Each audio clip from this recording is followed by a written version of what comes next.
बिस्मिल्लाहिर्रहमानिर्रहीम। अस्सलाम वालेकुम दोस्तों, आज के इस वीडियो ट्यूटोरियल में हमने rest of material find out करना है, जिस तरह की material for internal plaster, plaster for stair, ceiling plaster, external plaster. Okay, so इसके लिए हम सबसे पहले पावर पॉइंट में जाते हैं, वहां पे देख लेते हैं प्रोसेस को। पहले भी मैं आपको बता चुका हूँ, लेकिन फिर रिवीजन के लिए फिर से देख लेते हैं और उसके बाद यहाँ पे फार्मूलाज को इंसर्ट करना सीखेंगे। तो चलिए चलते हैं पावर पॉइंट में। यहाँ अगर देखें तो हमने 10 स्क्वायर मीटर एरिया के लिए प्लास्टर को फाइंड आउट किया था। ओके, 10 स्क्वायर मीटर प्लास्टर में material like cement and sand find out किया था और हमने एज्यूम किया था प्लास्टर की थिकनेस को एज 0.015 मीटर। ओके, और ये अकॉर्डिंग टू योर स्पेसिफिकेशन होगी। ये कोई भी थिकनेस हम यहाँ पे ले लेंगे, लेकिन आपने क्या करना है कि जो भी स्पेसिफिकेशन दी होगी उसके अकॉर्डिंग आपने लेनी है थिकनेस। ठीक है, पहली चीज। फिर हमने उसको कन्वर्ट किया था वॉल्यूम में, जो कि हमारे पास आया था 0.15 cubic metre, 10 multiply by 0.015। Okay, so ये स्टेप इंपॉर्टेंट है। फिर हमने रेशियो को देखना होता है। उसके बाद हमने क्या करना होता है कि जो वेट वॉल्यूम है, ये जो वॉल्यूम है ये वेट वॉल्यूम है, इसको ड्राई वॉल्यूम में कन्वर्ट करना होता है। और प्लास्टर के केस में जो फैक्टर होगा हमारा वो 1.27 होगा। कंक्रीट में 1.54 था और प्लास्टर के केस में 1.27 होगा। So wet volume multiply by factor will just give us the total volume. Okay, as dry volume. उसके बाद सेम फार्मूलाज हमने यूज करने हैं। ठीक है, for cement ratio of cement over sum of ratio into dry volume of water. Okay, और इसी तरह बैग में कन्वर्ट करने के लिए हमने 0.035 से डिवाइड कर देना है। उसके बाद अगर नेक्स्ट हम बात करें सेंड के लिए भी, तो वही फार्मूला हमारा यूज होना है।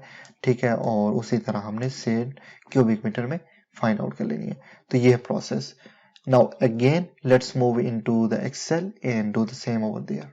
तो चलिए मैंने एक्सेल को ओपन कर दिया। यहाँ पे आप देख रहे होंगे हमारे पास internal plaster total 339.89 metre square है। ओके, और हम रेशो 1:5 यूज कर रहे हैं। तो सबसे पहले ये जो है ये हमारे पास एरिया है, हमने वॉल्यूम फाइंड आउट करना है, बड़ा ही इंपॉर्टेंट है। इसके लिए मैं इसको कन्वर्ट करूंगा वॉल्यूम में और थिकनेस के साथ मल्टीप्लाई करके ये हो सकता है। और थिकनेस जो मैं यहाँ पे एज्यूम कर रहा हूँ वो है 0.015, जिस तरह हमने पहले ली है। आप कोई सी भी थिकनेस यहाँ पे ऐड कर सकते हैं, 0.015। तो इसको हिट इंटर कर दिया, तो ये हमारे पास है total volume in cubic metre. 5.10 cubic metre हमें प्लास्टर इंटरनल चाहिए होगा। ठीक है, वॉल्यूम बड़ा ही जरूरी है अगर आपने मटेरियल फाइंड आउट करना है। इसी तरह नेक्स्ट हम सेम प्रोसेस करेंगे, मल्टीप्लाई बाई 0.015। ओके, इसी तरह नेक्स्ट मल्टीप्लाई बाई हमारे पास सीलिंग प्लास्टर है। ओके, आप कोई सी भी थिकनेस ले सकते हैं, मैं यहाँ पे ले रहा हूँ।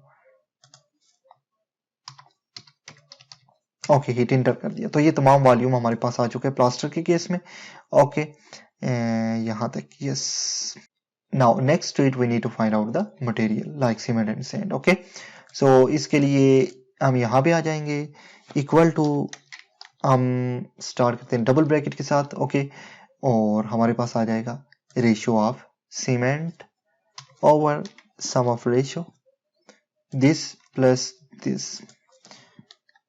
क्लोज किया ब्रैकेट को, ratio of cement over sum of ratio into फिर again dry volume of mortar. Okay, so ये है हमारे पास wet volume multiply by 1.27 in the plaster case. Okay, हमने इस फैक्टर के साथ मल्टीप्लाई करना है, तो ये हमारे पास आ गया और डबल ब्रैकेट के साथ इसको क्लोज कर दिया। Ratio of cement over sum of ratio into dry volume of mortar divided by 0.035 to convert it into bags. Close किया ब्रैकेट, हिट इंटर कर दिया, तो ये हमें टोटल 30 बैग सीमेंट चाहिए होगा। और for sand case it is equal to हमारे पास आ गया ratio of sand over sum of ratio this plus this. Ratio of sand over sum of ratio into dry volume 1.27। Okay, it enter कर दिया, तो ये हमें टोटल सैंड रिक्वायर्ड होगी 5.40। ओके, तो ये हमने सीमेंट भी फाइंड आउट कर लिया, सैंड भी फाइंड आउट कर लिया। अब हमारे पास इजी प्रोसेस है, हमने इसी फार्मूले को पेस्ट कर देना है यहाँ पे ताकि वही फार्मूला यहाँ पे इम्प्लीमेंट होगा। ठीक है, यहाँ पे भी तो बड़ा इजी है। ठीक है, हमने cement and sand find out के लिए ऑल प्लास्टर केस के लिए। ठीक है, यहाँ पे आप देख रहे होंगे। तो ये तमाम मटेरियल तकरीबन फाइंड आउट हो ही चुका है। फॉर नेक्स्ट लाइक टाइलर्स हमें टाइल्स जो होंगी वो स्क्वायर मीटर में ही चाहिए होंगी, ठीक है। अगर आप POQ में देखें तो ये स्क्वायर मीटर में ही होंगी। उसके बाद अगर आप मार्केट में जाएंगे तो आपने नंबर ऑफ टाइल्स नहीं बल्कि आपने टोटल एरिया बताना है, उसके अकॉर्डिंग आपको टाइल्स मिलेंगी, ठीक है। इसी तरह मार्बल भी है, स्कर्टिंग भी है मीटर लेंथ में, तो ये तमाम जो है पेंट भी है, तो ये तमाम हमने यहाँ पे एज इट इज लिख देना है। तो हम स्टार्ट कहाँ से लेंगे, टाइल्स इन टाइलर्स। सो हमने सबसे पहले tiles in tilers square metre में equal to this, okay. Next to it हमारे पास आ गया marble on floor, okay. So marble हमारे पास आ गया ये इक्वल टू, ओके डन हो गया। अब नेक्स्ट टू इट है हमारे पास स्कर्टिंग इन मीटर लेंथ, तो स्कर्टिंग हमारी आ गई यहाँ पे equal to this is skirting, okay. इसके बाद हमारे पास मार्बल फॉर स्टेयर है, ओके, स्क्वायर मीटर में होगा इक्वल टू, ओके डन हो गया।